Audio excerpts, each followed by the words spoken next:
The mining colony was small and forgotten, a cluster of metal shelters clinging to the side of a gray asteroid. Dust floated slowly in the weak gravity, settling on machines that were too old and too broken. Every day felt the same, and the people who lived there worked only to survive. Among them was a young man named Aaron. He was not strong, and he was not a leader, but he had a steady way about him. While others complained or dreamed of leaving, he kept fixing broken pipes, hauling mineral loads, and repairing shuttle engines. His hands were always dirty, and his face was always tired, but he did not stop. The colony had little hope. Their ships were outdated, their trade routes were ignored by human governments, and raiders sometimes passed through like vultures. To most, this asteroid was just another forgotten corner of space. But to Aaron, it was home, and he refused to let it fall apart. On one long shift, he was outside in his suit, tightening panels on the mining rigs. His eyes caught something unusual beyond the belt of drifting rocks. A faint flicker of light moved between shadows. At first, he thought it was a star, but the light pulsed and then dimmed again. His heart quickened. It was a distress signal. He adjusted the visor of his helmet, staring carefully. The signal was weak, but he was sure it came from a ship. Not a human vessel either. The shape was too sleek, too smooth, like a dark arrow cutting through space. Most of the colony workers would have turned away. A strange ship meant trouble, and trouble was the last thing they could afford. But Aaron's instincts whispered something different. Someone was in danger. He tapped his communicator. "Control, this is Aaron. I am picking up a weak beacon near Sector 12. Looks like a damaged ship." The reply came quickly, sharp with worry. "Ignore it, Aaron. We do not have resources for strangers. Bring your rig back before the next rock storm." Aaron paused, looking at the faint light. It was fading faster now. Whoever was inside would not last long. He thought of how often his colony had been ignored by others, left to suffer because no one cared to help. His jaw tightened. He could not do the same. "Control, I am going in," he said simply. Before they could argue, he detached his shuttle from the rig and guided it toward the signal. The trip was not easy. The asteroid belt was thick, and his shuttle shuddered as he weaved between tumbling rocks. The beacon grew weaker every second. Aaron kept his hands steady on the controls, eyes locked on the shadow of the stranded ship. It floated at an angle, one side torn open by some violent strike. Sparks glimmered around the wound like tiny dying stars. When he came close, he saw that the vessel was beautiful even in its ruin. Its surface was smooth and dark silver, curving like flowing water. Human ships were all sharp edges and bolts, but this one seemed alive, like it had been grown rather than built. Aaron felt a chill. He had never seen anything like it. He attached a magnetic line and pulled the vessel toward a safer path, away from the drifting rocks. His shuttle strained under the weight, but he refused to let go. Sweat ran down his forehead inside the helmet. Slowly, painfully, he dragged the wounded ship toward the colony's docking bay. The radio buzzed again with angry voices. "Aaron, what are you doing? We told you to leave it. You are risking all of us." But Aaron ignored them. He focused on the silent vessel behind him. He thought of the person inside, whoever they were, waiting for help that might never come. If he left them, he would never forgive himself. At last, the two ships reached the bay. The docking clamps secured with a heavy clang. Aaron jumped from his shuttle and rushed to the airlock of the alien craft. The controls were strange, covered in patterns he could not read, but the door hissed open as if responding to his urgency. Inside was dim. The air smelled faintly of something sweet, like flowers carried by wind. The walls glowed with a faint silver light. Aaron's boots tapped softly on the floor as he moved deeper, calling out, "Hello. Can you hear me? You are safe now."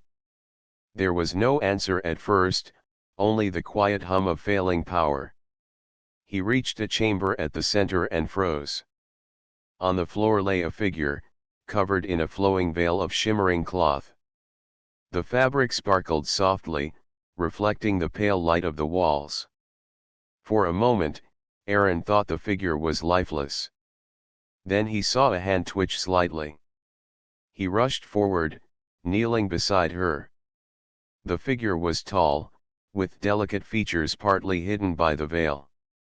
Her skin held a faint glow, not of light but of warmth, like polished stone in the sun. Her breathing was weak, but steady. Aaron reached for the small kit at his belt and offered water. Her hand trembled as she lifted it, her eyes half open.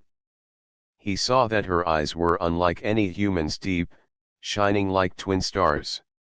She studied him silently, as though trying to decide if he was real. "You are safe," Aaron said softly, his voice steady. "I pulled your ship in.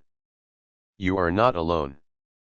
Her lips moved, the words soft and strange, but then she switched to slow, careful speech. "You helped me." Aaron nodded. Of course. Anyone would. But he knew that was not true. In this colony, in this galaxy, most would have turned away. The woman closed her eyes again, still breathing faintly, and Aaron sat beside her. He did not know who she was, or what world she came from.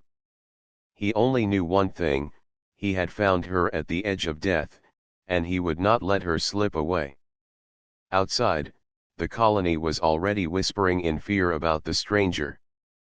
But inside that silver ship, Aaron stayed watchful, unaware that his simple choice to help would soon change not only his life, but the fate of two civilizations. The silver ship remained docked in the quiet bay, its smooth hull scarred but still beautiful. The colony workers gathered at a distance, whispering among themselves.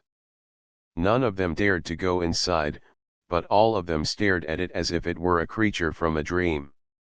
Only Aaron had stepped across the threshold. He had carried the woman out of the ruined chamber, laying her gently on a cot in the repair bay. The faint glow of her skin seemed softer now, her breathing steady. He had removed her veil so she could breathe more easily. Her face was unlike any he had ever seen, delicate and striking, but with a strength hidden beneath calm features. When the others saw her, their whispers grew sharper. "She is not human. She could be dangerous. What if she is a spy?" Aaron ignored them. He brought water and a small tray of food. For 2 days she slept, her body recovering from exhaustion and lack of air. Aaron stayed close, watching over her. On the 3rd day, her eyes opened fully.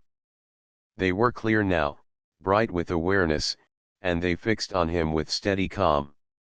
"You saved me," she said in careful words. Her voice was soft but carried a strange strength. Aaron nodded. "You were in trouble. Anyone would have done the same." She studied him for a long time, as though weighing his honesty. Finally, she asked, "What is this place?" "A mining colony," he answered. "Not much to see. We dig rocks, sell minerals, and try to keep the machines running." Her eyes moved across the room. The walls were dull metal, patched and rusted. The lights flickered slightly, the old power lines struggling to keep up. She seemed surprised that people lived here. "You risked your life in the asteroid belt," she said. "For a stranger." Aaron shrugged. You were alone out there. I could not leave you. She tilted her head, as though she had never heard such reasoning before. Her eyes softened. My name is Lyra. Aaron smiled faintly. Lyra. I am Aaron. She repeated his name slowly, as if tasting the sound. Aaron. The workers outside grew restless when they heard her speak. The colony leader, a broad man named Bren, entered the bay. His face was stern, his voice sharp. Aaron, step away from her. We do not know who or what she is. She is hurt, Aaron replied firmly. She needs rest. Bren's eyes narrowed. She could bring danger. Raiders, soldiers, anyone who tracks her. Do you want to invite that here? Before Aaron could respond, Lyra sat up with surprising strength. Her gaze fixed on Bren. I bring no harm to your people. I was attacked while traveling alone. My enemies do not know of this place. Bren frowned, unsettled by the calm authority in her voice. He muttered and left, but the whispers continued outside the bay. Lyra turned back to Aaron. Your people fear me. They fear anything different, he said quietly. But fear does not mean they are right. For a moment, silence stretched between them. Then Lyra smiled faintly.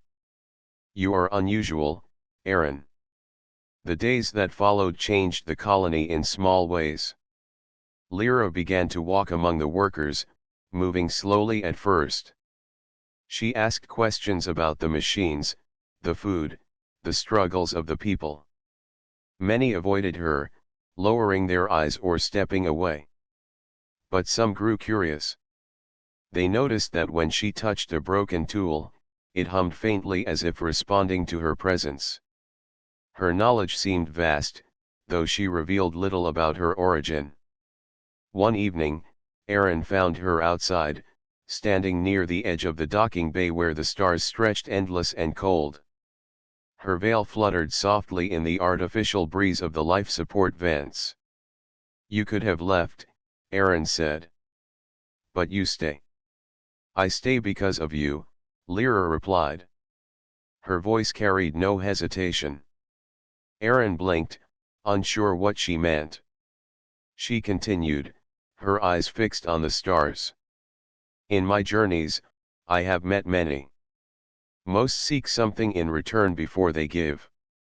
You did not. That is rare.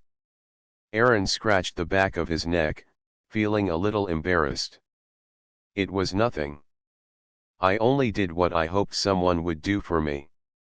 Lyra turned to him then, and her gaze was deep, almost searching. And if you knew who I truly was, would you have done the same? Aaron hesitated. Her tone carried a weight, a mystery. But he answered honestly. Yes. Because it does not matter who you are. You were in need. For a long moment, Lyra said nothing. Then she smiled again, a true smile this time, small but warm. Then perhaps I was right to trust you. That night, whispers spread even faster. Some said the stranger was a noble from a distant world. Others claimed she was a fallen warrior. The colony lived in half fear and half curiosity. But Aaron only saw the woman he had rescued, a traveler who needed kindness. What he did not know, what none of them knew, was that the simple act of offering food, water, and shelter had caught the attention of one of the most powerful beings in the galaxy. Lyra kept her true identity hidden, watching and learning, as the colony carried on with its struggling days. The people thought she was just a stranger. Aaron thought she was just someone who needed help. But Lyra knew the truth. She was the Queen of Xiron, ruler of countless worlds, the richest soul in the stars. Life in the colony returned to its rhythm, but something felt different. The presence of Lyra had unsettled everyone. Some workers kept their distance, refusing to look at her. Others whispered questions, their eyes following her every step. Aaron noticed it each day, but he did not let it trouble him. He believed she would prove herself through her actions, not through words. Lyra, for her part, spent her time quietly. She did not boast or demand, as some feared she might. Instead, she watched, listened, and asked simple questions. She walked among the miners as they repaired drilling machines, crouched beside women sorting mineral loads, and stood silently while children played with stones in the dust. Her calm presence began to soften the edges of fear. Aaron often found her near the broken machines. She studied them carefully, running her fingers along their cracked panels as if the metal whispered its secrets to her.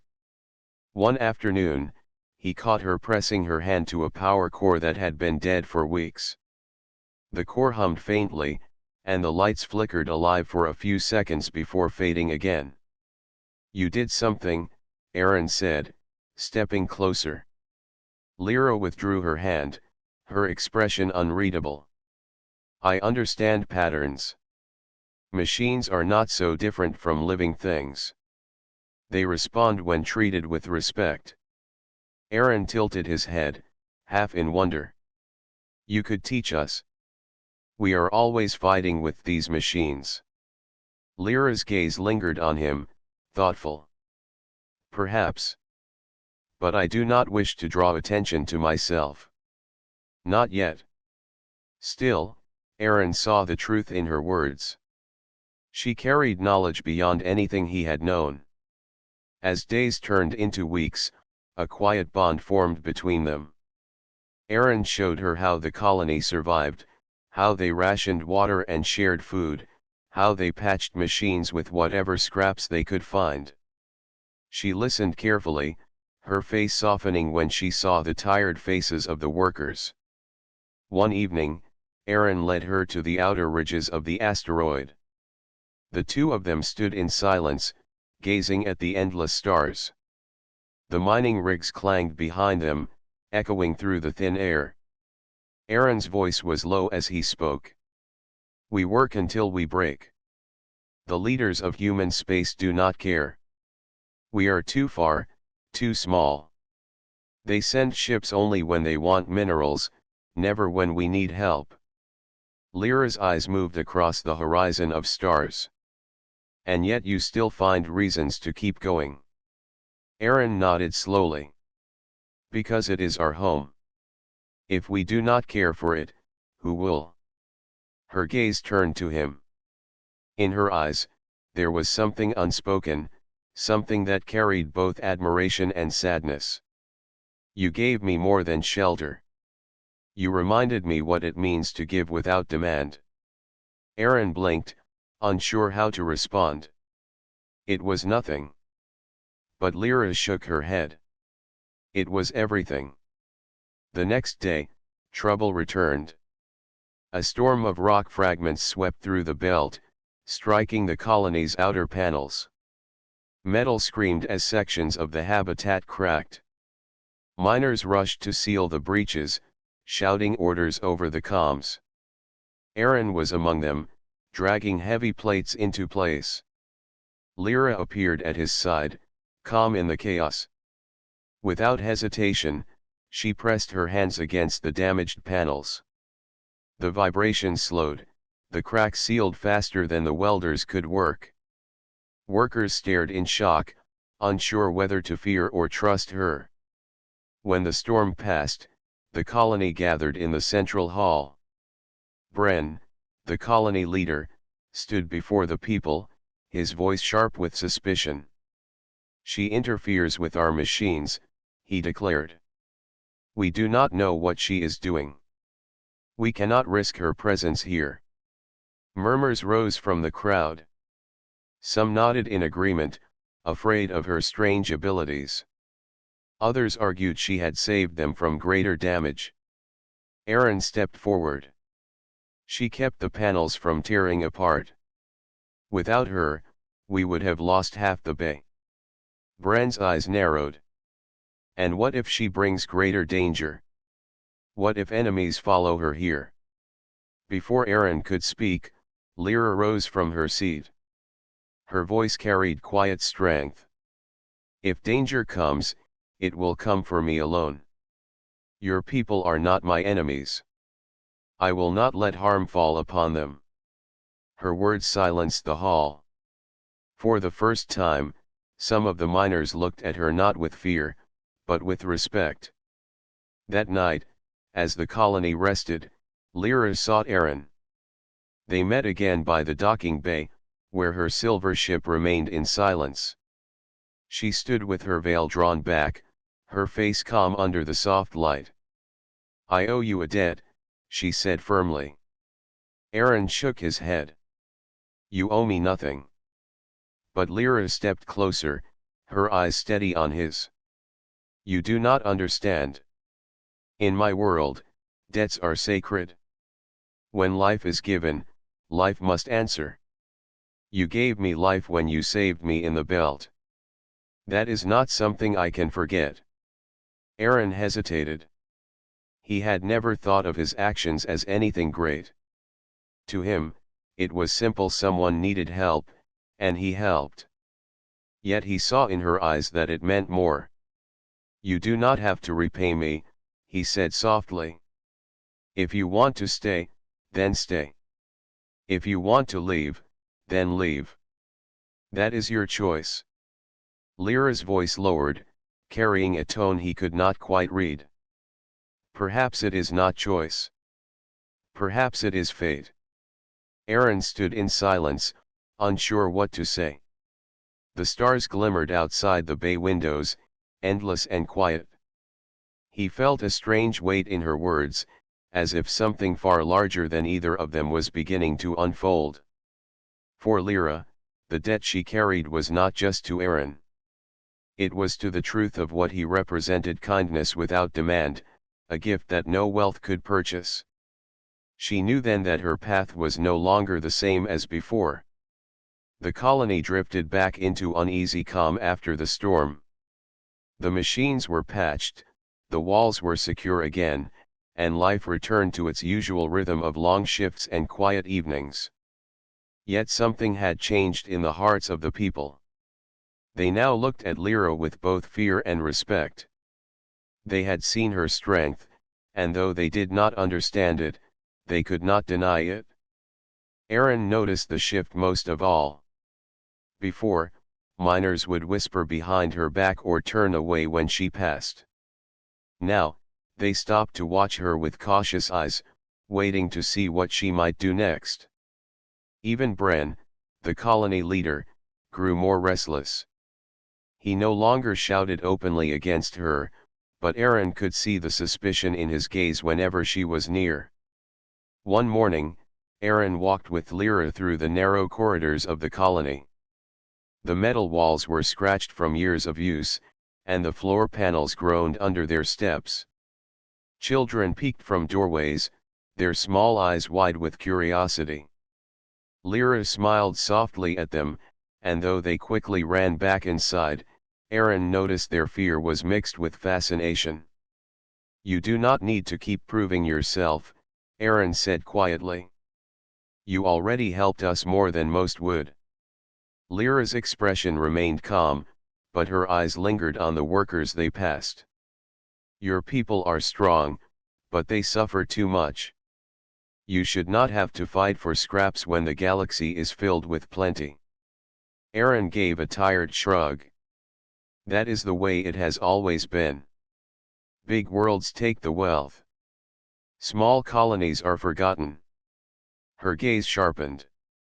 And you accept that? Aaron looked at her, surprised by the sharpness of her tone. What choice do we have? We cannot fight the galaxy. Lyra said nothing more, but her silence carried weight. That same evening, a warning siren echoed through the colony.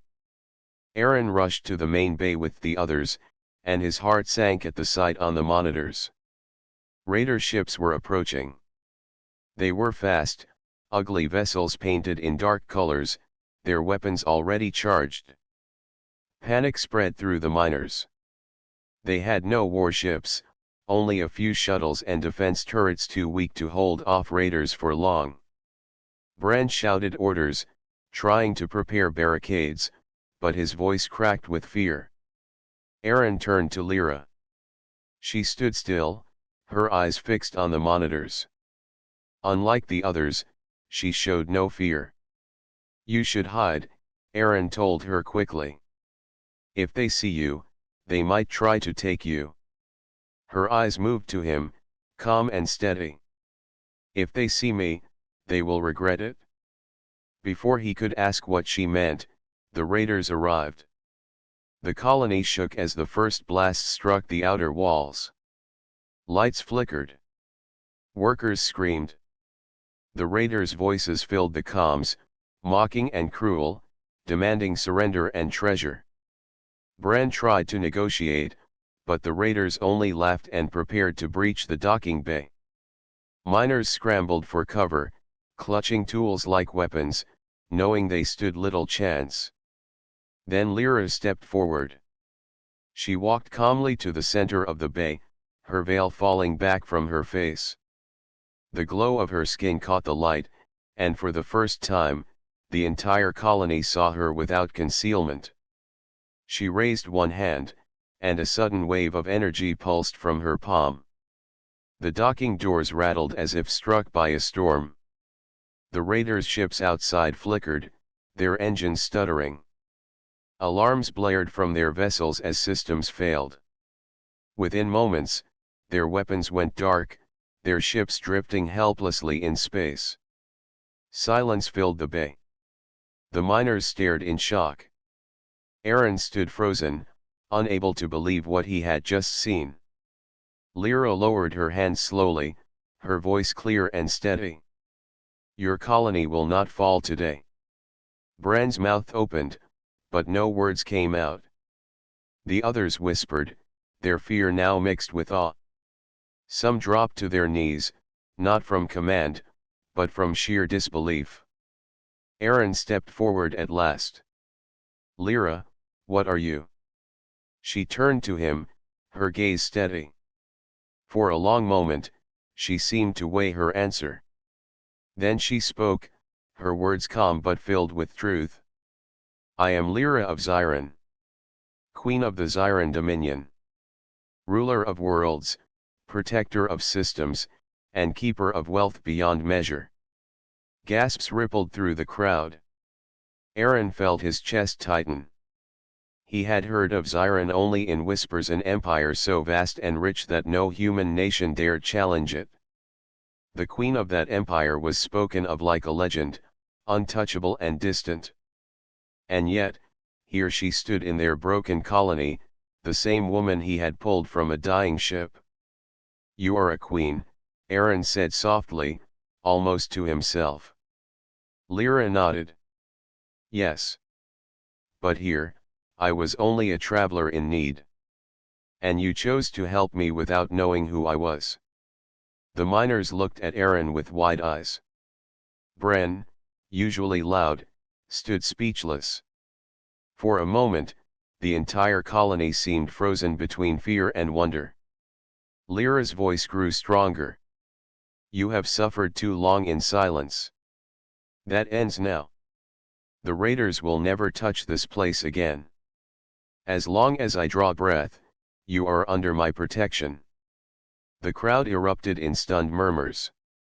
Some cheered, their voices filled with sudden hope. Others remained silent, still trying to understand what had happened. Aaron, however, did not cheer. He only stared at her, his thoughts tangled. He remembered the weak beacon in the asteroid belt, the woman he carried to safety, the stranger who had asked for nothing but water and rest. And now he looked at her, the richest queen in the galaxy, standing in his poor colony with her hand outstretched. That night, the colony was alive with whispers. Some called it a miracle, others a danger too great to believe. But one truth remained clear: the stranger was no longer just a stranger. The colony did not sleep after the night of the raid. People filled the narrow halls, speaking in hurried voices, retelling the moment again and again. Some swore they saw her destroy the raiders with nothing more than her hand. Others argued she had hidden weapons too advanced for their eyes to understand. No one denied the truth, their lives had been saved by the stranger who was no longer just a stranger. Aaron walked through the colony quietly, listening but not speaking. The workers' words rang in his ears, but his thoughts were somewhere else.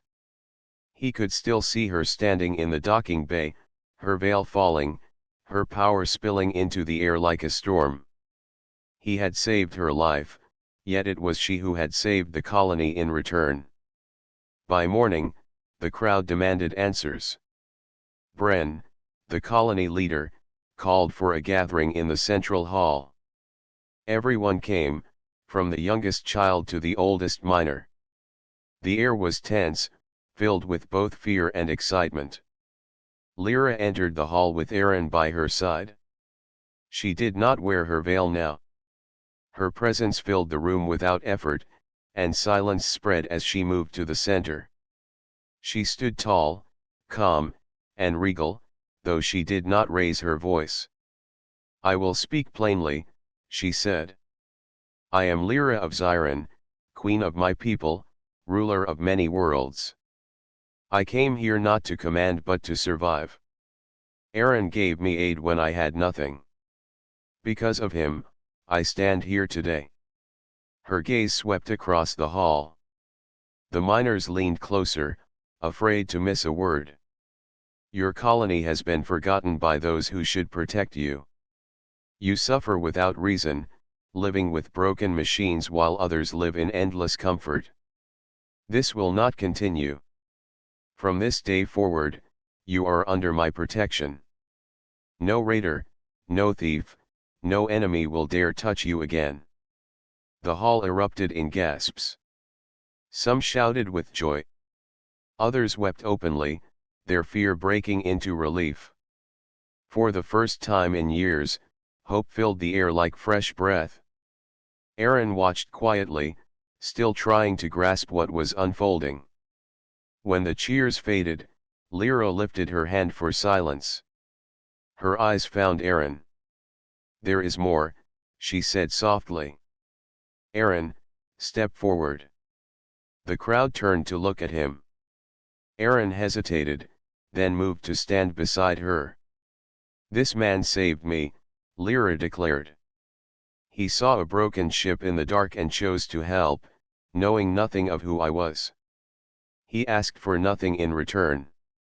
In all my travels, across countless worlds, I have never seen such kindness given so freely.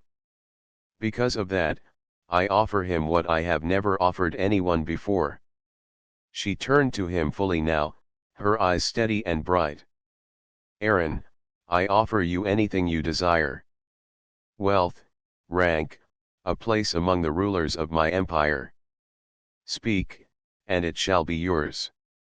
The hall fell into silence so complete that Aaron could hear his own breath. Every eye was on him, waiting. He felt the weight of her words pressing against him like a tide. Anything he wanted. A fortune beyond measure. A throne in the greatest empire of the galaxy. But when he met Lyra's gaze, he saw not just power, but sincerity. She truly meant it? Aaron's hands curled into fists at his sides. He thought of the colony, of broken pipes and tired faces, of children who played with stones because they had nothing else. He thought of the long shifts, of men and women who worked until their backs bent, of Bran shouting at them while the government beyond the stars ignored their existence. Slowly, Aaron shook his head. "I do not want wealth," he said. His voice was steady though his heart pounded. "I do not want rank or thrones. I only ask one thing." Lyra tilted her head. "And what is that?" Aaron turned, facing the people gathered in the hall. His voice grew stronger. Help them. Help this colony. Give them a chance to live without fear, without hunger, without machines breaking down every week. They deserve better than this. The hall stirred with whispers again, but this time it was not fear, it was wonder. The miners looked at him with wide eyes, some nodding, some holding back tears. Lyra studied him in silence for a long moment. Then, slowly, a smile touched her lips. It was not the polite smile of a queen but something warmer, almost gentle. You could have asked for a crown, she said softly. You asked instead for their future. Aaron shrugged, though his voice was quiet. What good is a crown if the people around me are still suffering? Lyra's eyes softened. Then your wish is granted. She turned back to the crowd. Hear me. From this day, your colony is no longer forgotten. I will send ships with supplies. I will bring machines that do not break, water that never runs dry, and power that never fails. Your children will grow with hope, not with hunger. This I swear as your protector. The hall erupted again, this time with cheers that shook the walls. Miners lifted their hands, voices rising in joy. For the first time in memory, they believed tomorrow could be brighter than today. Aaron stood in the middle of it all, overwhelmed. He had spoken only what his heart knew, yet now it was changing everything. Later, when the crowd finally dispersed, Lyra and Aaron stood alone in the quiet hall. You could have chosen a life of endless comfort, she said softly. Yet you chose this. Aaron met her gaze. Because this is home. And if it can be saved, then it must be saved. Lyra's eyes lingered on him, filled with something unspoken. Aaron, you may not realize it, but you have changed more than this colony. You have changed me. He frowned slightly. How so? Her voice dropped, almost a whisper. For years I ruled with wealth and power, yet I had forgotten the meaning of simple kindness. You reminded me. And for that, no treasure in the galaxy can equal your worth. Aaron felt his chest tighten, though he said nothing. He only nodded, unsure of what to say. As they stood together in the silent hall, both knew the future had shifted.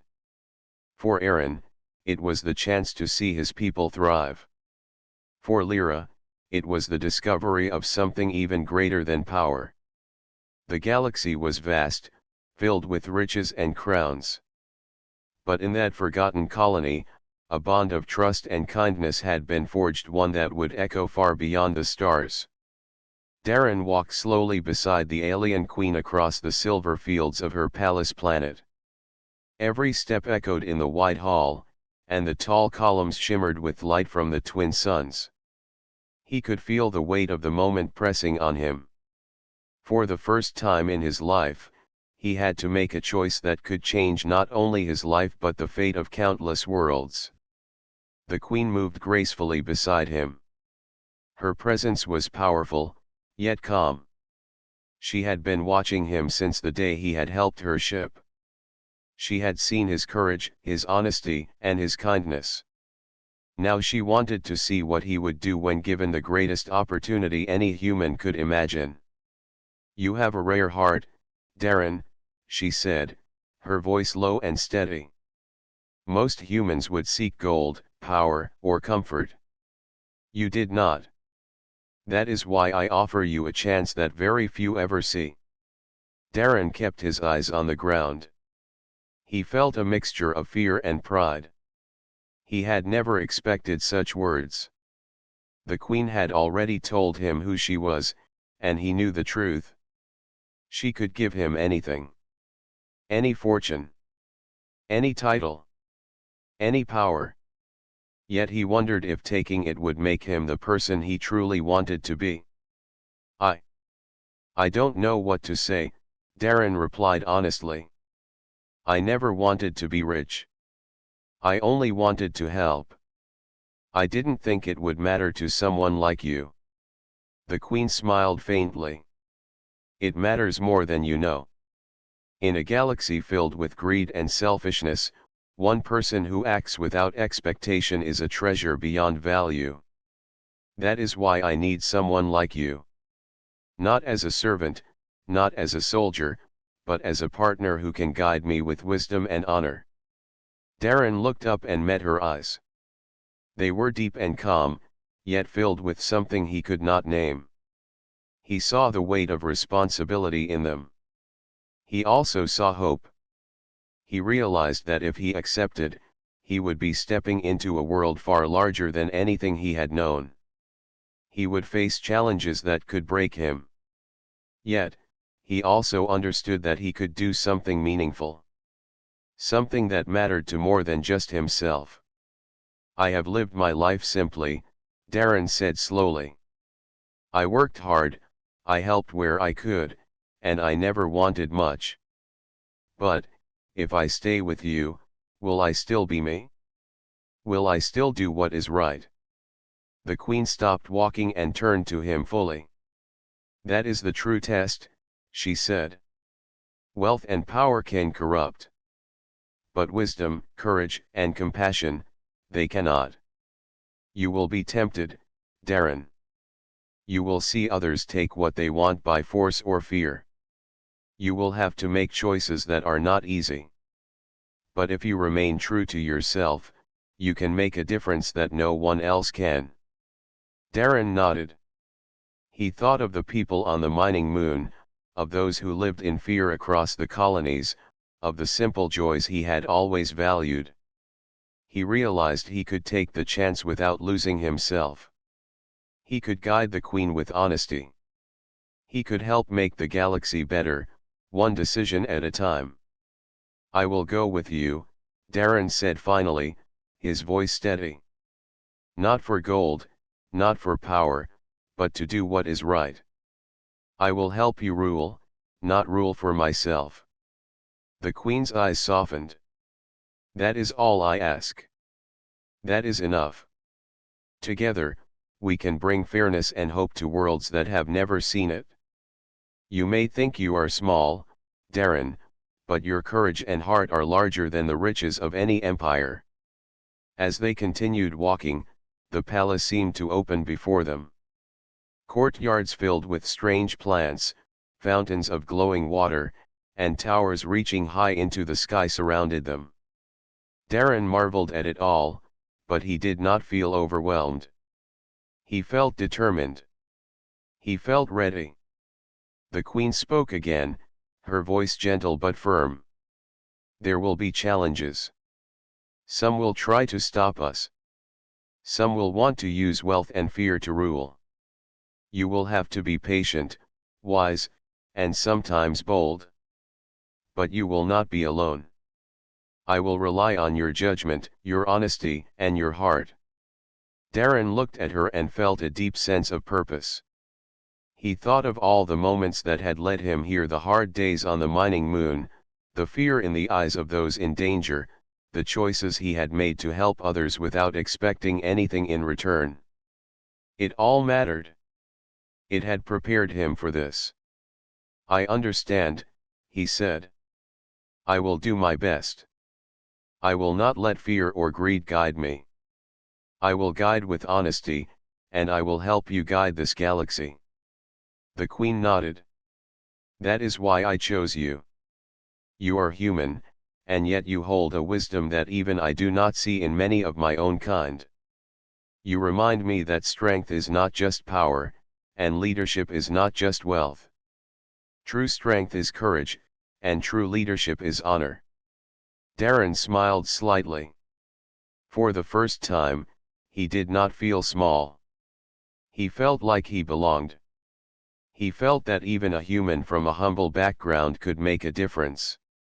The galaxy was vast, but he realized that every action, every choice, could ripple across worlds. They walked toward the highest tower, where the council chambers awaited. the queen would introduce him to her advisors, those who ruled parts of her empire. Some would be skeptical of a simple human joining her inner circle, but Darren was ready. He knew that his actions and decisions would speak louder than words. "I am ready," Darren said quietly to himself. He glanced at the queen. "I am ready to help." The queen placed a hand on his shoulder, a gesture of trust and partnership. "Then let us begin," she said. "Not with fear, not with gold, but with courage and honor. Together, we will show that even the smallest human can change the course of the galaxy." Darren felt a new strength inside him. He knew that the path ahead would be full of challenges, danger, and difficult choices. But he also knew that he would face them with honesty, courage, and determination. For the first time in his life, he felt that he could make a real difference, not just for himself, but for the millions who lived under the shadow of fear. As they reached the tower entrance, Darren took a deep breath. He looked at the twin suns shining above the horizon, the vast cities stretching far below, and the stars beyond. He realized that this was only the beginning. The choice he had made would shape not just his life, but the future of the galaxy. He stepped forward, ready to embrace his new role. Ready to guide the queen. Ready to show that humanity, with its courage, honesty, and heart, could rise to meet any challenge. The council chamber was vast and glowing, filled with beings from many worlds. Darren walked beside the alien queen, feeling the weight of every gaze upon him. Some council members looked skeptical, others curious. All were aware that a simple human had entered the heart of the richest empire in the galaxy. Darren felt nervous, but he held his head high. He remembered the queen's words: courage, honesty, and heart mattered more than wealth or power. The queen stepped forward, her presence commanding the room. "These are the advisors of my empire," she said. "They are wise and experienced. And now, I introduce someone who has proven himself by courage and honor, a human named Darren. He will advise me and help guide our choices." A murmur passed through the room. Many had never seen a human work so closely with the ruler of the galaxy. Some doubted that someone from such a simple life could make decisions that affected countless planets. Darren felt their eyes, but he did not flinch. He knew that his actions would speak louder than words. The queen continued, "Darren has shown me that humanity is more than survival. Humans are capable of honor, courage, and wisdom. These are qualities our empire needs. He has chosen to stand for what is right, not for wealth or power. That is why he stands beside me." Darren bowed slightly, feeling a mixture of pride and humility. He knew that this moment was not about him. It was about the future they could build together. The council watched closely as he spoke, ready to judge him. He took a deep breath and began. "I am not here to rule," Darren said, his voice steady. "I am here to help. I do not want wealth or glory. I want to make choices that are fair and good for all. I will speak honestly and guide the queen when I see danger or wrong. That is my purpose." Some council members frowned, unsure if a human could truly be trusted with such responsibility. But others leaned forward, intrigued by his words. They sensed something unusual in him, something that could change the way decisions were made across the empire. The queen nodded approvingly. "Darren's words are true. He does not act from desire for wealth or power. He acts for what is right. That is a rare quality in any being, human or alien. I trust him, and I hope you will too."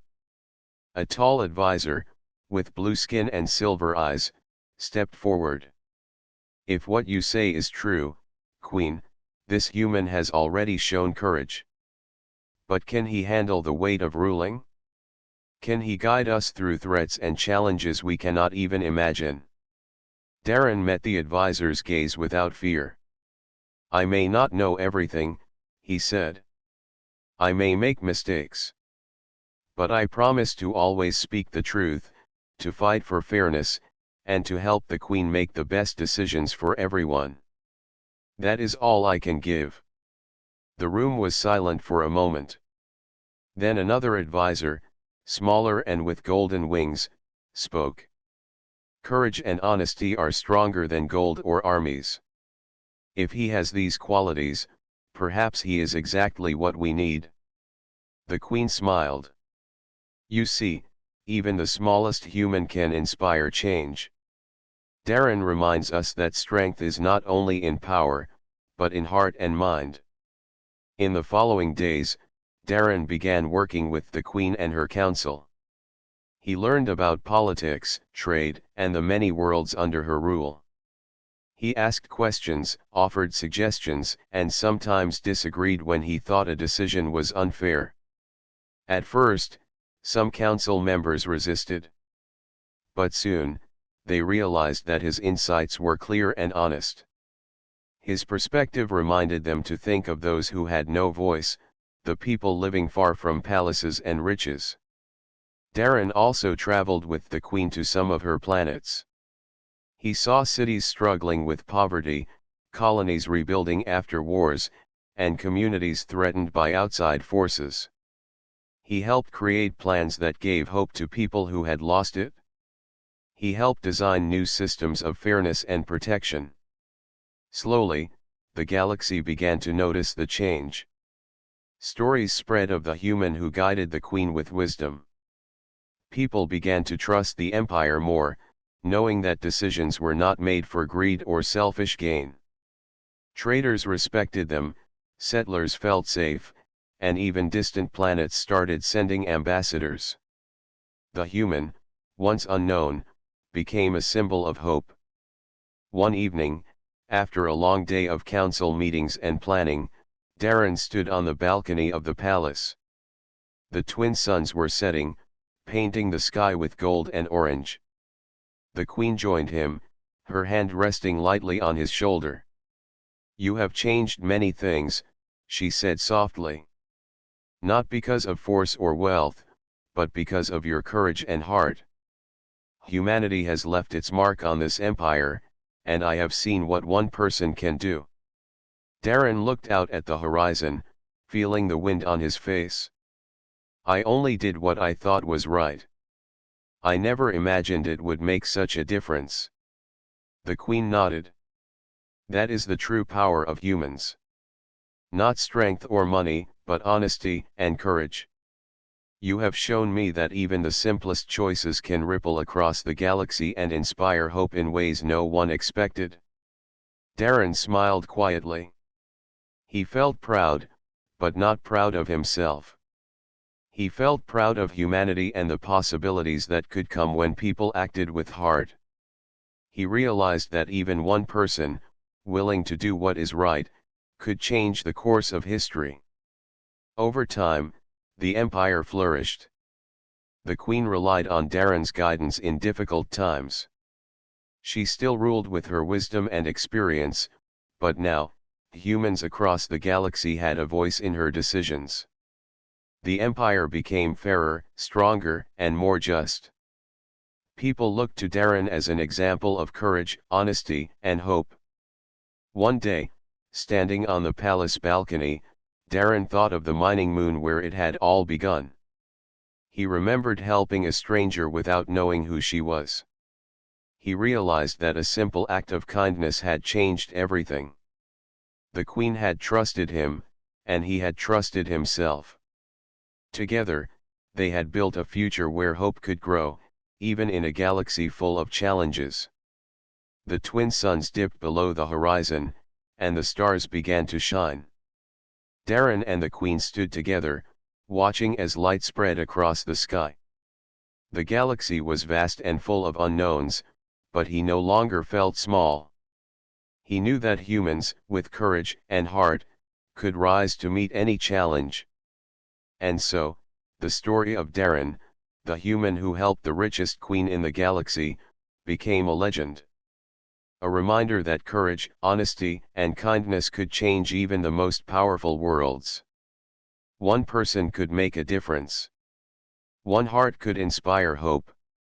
One choice could shape the future. Darren turned to the Queen and nodded. She smiled back. Together, they faced the stars, ready to guide the galaxy into a new era of justice and hope. Humanity had risen, not through wealth or power, but through courage, heart, and the simple truth that doing what is right can change everything. The Empire had found its balance, and the galaxy had found a hero who proved that even the humblest human could leave a mark on the stars.